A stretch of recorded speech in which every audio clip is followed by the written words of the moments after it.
Arts education officer. Now that's a title I haven't heard before. You think back to art teachers in school, you've got finger paints, you've got clay. Sounds fun, right? But trust me, it wasn't always a party in my art class. So to think there's this whole career path bringing art to life for others, who knew? Yeah, it's a bit more than construction paper and pipe cleaners, that's for sure. It's about sparking those aha moments, when someone really gets a piece of art. And it's not just for kids either. You'll actually find in the guide that it can be museums, galleries. We're even talking virtual reality these days. Arts education officers are designing engaging experiences across the board. So less about like teaching paint by numbers and more about bridging the gap between the art world and, well, the rest of us. Okay, that's seriously cool. The guide mentioned things like developing programs, teaching classes. Sounds pretty hands-on. It is. Absolutely. And we're not just talking memorizing names and dates here. You're fostering creativity. And as the guide points out, that can be incredibly rewarding. One day you might be researching for a new exhibit, the next coordinating with artists and figuring out how to make Egyptian hieroglyphics relevant to a group of teenagers. Dynamic is an understatement. Okay, I gotta ask. How many macaroni sculptures does one person handle in this job? Asking for a friend who may or may not have a slight phobia. Let's just say it's way more diverse than you might think. And the career path itself, it's actually pretty fascinating. So you might start by assisting more senior officers, maybe helping with research, maybe running a workshop here and there. But then as you get more experience, you're designing your own programs. You're thinking about how to tailor activities to different groups. Maybe it's visually impaired students one day, a workshop on Renaissance sculpture for adults the next. So you kind of work your way up, like an art world apprenticeship of sorts. Makes sense. But what about when you get to those upper levels? Asking for a friend who's really into interpretive dance installations. Just saying. Well, that friend might be surprised. Mid-level, you're often managing teams, other educators, volunteers, building those partnerships out in the community, even collaborating directly with artists. And they're evaluating too, is this program a hit or a miss? What resonates with people? Big responsibility, but really rewarding. Wow, so it's not just knowing your art history, it's leadership strategy. Now, a little birdie told me that senior level positions, those come with salaries that would make even a starving artist do a double take. That little birdie, they know what's up. You get to those senior roles, you're talking shaping the entire direction of these educational programs. We're talking managing big budgets, writing grant proposals, maybe even rubbing elbows with some potential sponsors to secure funding. And yeah, those senior roles, $80,000 or more, especially with a doctorate. And if you've got that proven track record of leadership, sky's the limit. Okay, hold up. Funding. Now we're talking. So all those interpretive dance installations, friends going to be thrilled. Yeah. But really, funding for the arts, that's huge. It is. And the guide really emphasizes networking. That's a biggie. Building those relationships, and not just with artists, but schools, community organizations, and yeah, even potential funders. It's less about schmoozing at gallery openings and more about being a champion for art education in all its forms. Right. Got to fight for those finger paints and clay sculptures, even if they're not your personal cup of tea. I can get behind that. But it's not all about those old school mediums anymore, is it? The guide mentioned using technology, and I'm picturing more than just like a fancy projector for a slideshow. Oh, absolutely. We're talking virtual reality museum tours where you can practically touch a Van Gogh. Online platforms connecting remote communities to art workshops, even social media campaigns to get people excited about visiting their local galleries. You got to be tech savvy these days, plugged into the latest and greatest to engage those audiences in new ways. It's like this delicate dance between honoring the traditional art forms and then embracing the cutting edge. You're right, this role, it blends creativity with strategy, almost like a well-curated exhibit itself. I like that.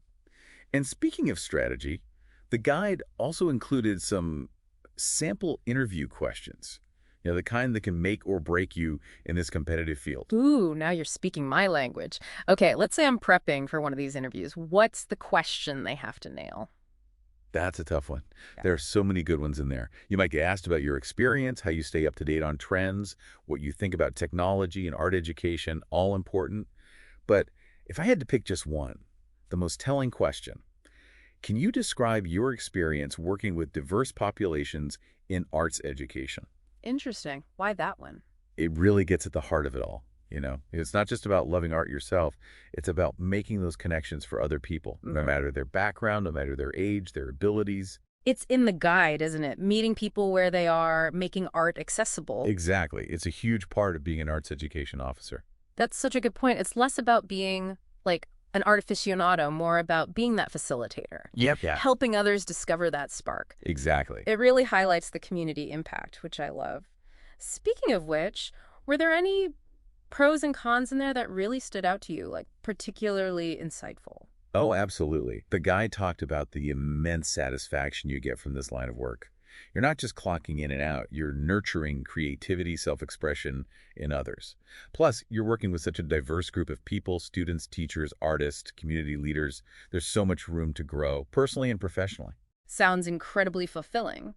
But let's be real, no job's perfect. Yeah. And the art world, well, it's got that reputation, a little, Yeah. competitive. Did the guide mention any challenges? Oh, for sure. It acknowledges that getting a job in the arts, it can be tough. Opportunities aren't always just falling out of the sky, you know? Right. And often you're working with limited budgets, especially in those educational settings. It takes a certain something, that resourcefulness, Yeah. to really make magic happen when you're on a tight budget. That's very true. Advocating for the arts, it's got to be its own challenge, especially when you're up against like those core subjects for funding. I bet you need the skills of a diplomat to make your case. Speaking of skills, what really stood out to you as absolutely essential to thrive in this role? Well, I mean, it all starts with that passion for the arts and for education. No, of course. That's a given. But then you've got to be a top-notch communicator. Yeah. I mean, think about it. You're explaining sometimes really complex ideas to people of all ages, backgrounds. You could be leading a workshop for preschoolers one day and giving a big presentation to a board of directors the next. Oh, wow. Talk about range. You're like the art world chameleon, Yeah, right. adapting to every single situation. So communication, essential, check.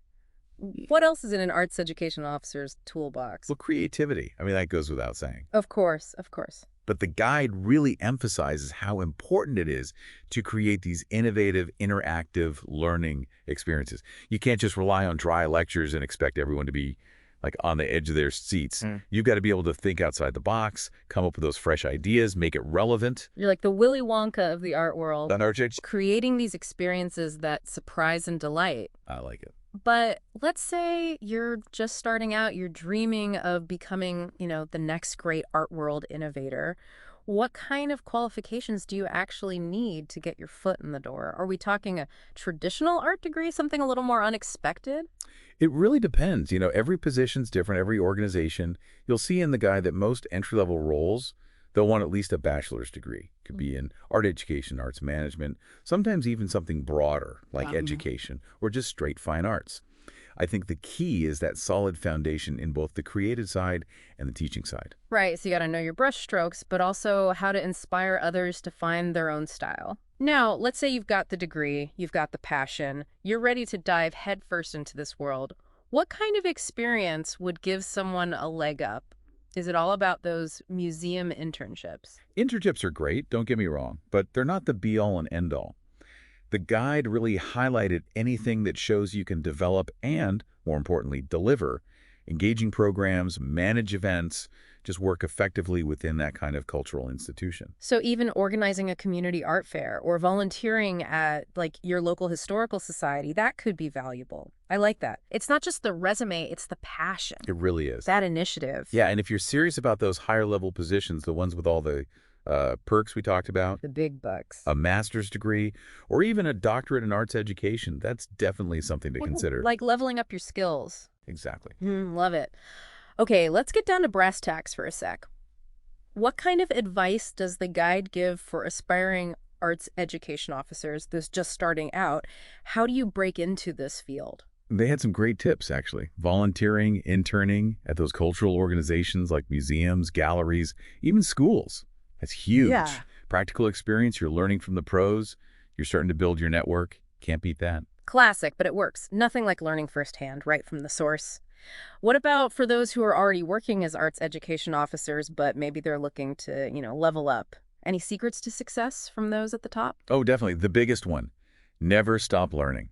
Whether it's workshops, online courses, even getting certified in a specific area like curriculum development or arts management, you got to stay current, always be expanding your skill set. I love that. Even seasoned pros can learn something new. Exactly. What else?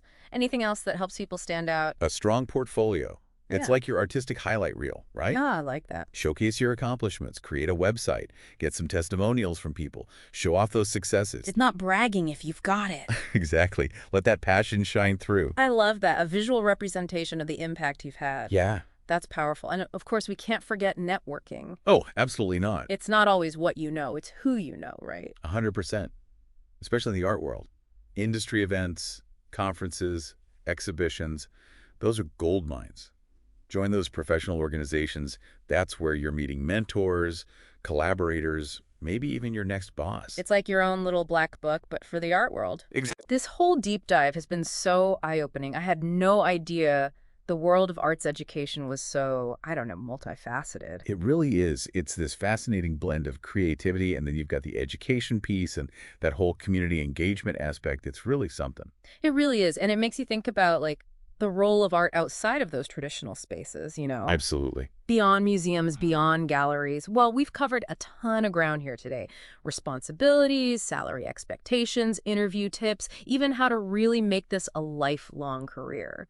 So, as we wrap up, what are some final thoughts you want to leave our listeners with? Well, I think we've shown that being an arts education officer, it's a career that can be both creatively fulfilling and surprisingly strategic, right? Yeah. But here's something I want you all to think about.